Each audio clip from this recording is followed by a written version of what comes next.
E aí, já parou para pensar por que o x em chave não soa como C e H separados, mas sim com som de X?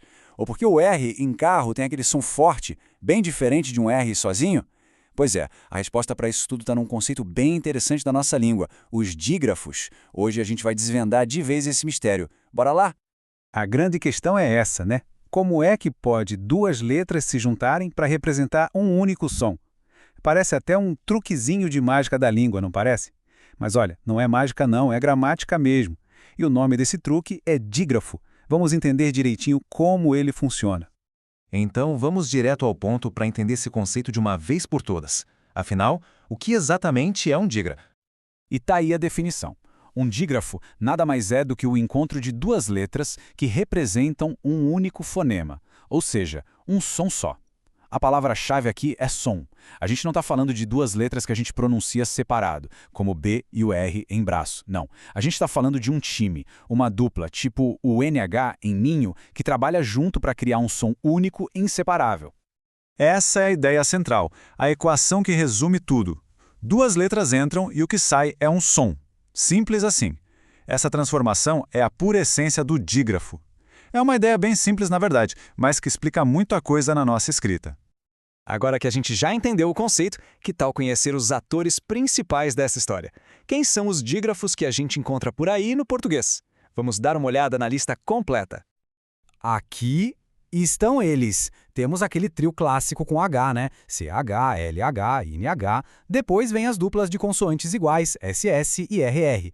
Aí tem um grupinho que envolve as letras S e X, SC, SC, XC e XS. E para fechar, a dupla que merece uma atenção especial e que a gente já vai ver em seguida, QU e GU. Essa aí é a nossa lista oficial. E por que o QU e o GU são especiais? É porque, ao contrário dos outros, eles nem sempre são dígrafos. É bem aqui que muita gente se confunde, sabe? Mas calma, que existe uma regrinha bem clara para a gente conseguir identificar. A regra é surpreendentemente simples e tudo se resume a uma única pergunta. A letra U é pronunciada ou não? Se o U for mudo, se ele não tiver som como em queijo ou guia, aí sim, QU e GU são dígrafos. Mas se o U é pronunciado como em quatro ou guarda, eles não são. O som do U é o que decide tudo. Fácil, né? Ok, identificar um dígrafo é a primeira parte. Mas onde que isso realmente importa no nosso dia a dia? Bom, uma das aplicações mais importantes é na hora de separar as sílabas de uma palavra. Isso é fundamental para escrever corretamente e até para aquela quebra de palavra no final da linha, sabe? E aqui está o pulo do gato. Nem todos os dígrafos se comportam da mesma maneira. Não basta saber que RR é um dígrafo. É preciso saber que ele se separa, ao contrário do CH, por exemplo. Pensa neles como se fossem dois times. O time dos que nunca se separam e o time dos que sempre se separam. Primeiro, o time dos inseparáveis, CH, LH, NH, QU e GU. Esses aí são como melhores amigos, sabe? Ficam sempre juntos na mesma sílaba. Olha só nos exemplos. Te, lha, chá, ve, que, jo. Eles formam um bloco só, não se desgrudam. E agora o time oposto.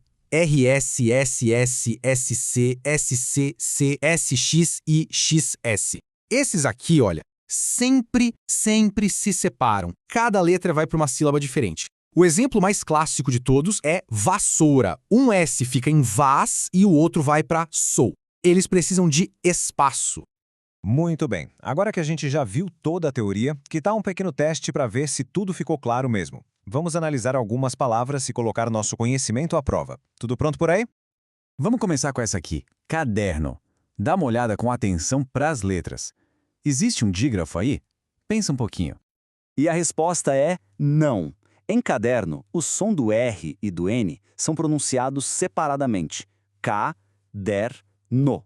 Isso é um encontro consonantal. Lembra? Dígrafo é sobre um som único. Ótima pegadinha para começar. Próxima, mais rápido agora. A palavra é flecha. E aí, tem ou não tem? Sim, com certeza! O X em flecha tem o som de X, um único som. Perfeito. Essa foi mais fácil, certo? Certo? Vamos para uma um pouquinho mais desafiadora. A palavra é aquário. Presta bem atenção no som. Existe um dígrafo aqui? E a resposta é não. Lembra da nossa regra especial? Em aquário, a gente pronuncia claramente o U. E se o U tem som, não pode ser dígrafo. Tá aí um exemplo perfeito daquela exceção. Vamos continuar. Que tal a palavra desça? Temos um dígrafo aqui? Sim, temos. O C é um dígrafo. As duas letras se juntam para criar o som de S. Um ótimo exemplo de um daqueles dígrafos que a gente nem lembra que existe. Vamos para a última pergunta para a gente fechar com chave de ouro. A palavra é quinta. E então, é ou não é? Sim. Diferente de aquário, em quinta o U é mudo. A gente não fala quinta, né? Portanto, aqui o Q é um dígrafo com certeza. Excelente! E é isso, desvendamos os dígrafos, desde a definição até as regras de separação. A pergunta que fica agora é: que outras palavras com dígrafos vêm à mente? Pense em carro, ninho, piscina. O português está cheio deles. O desafio agora é começar a encontrá-los por toda a parte. Até a próxima!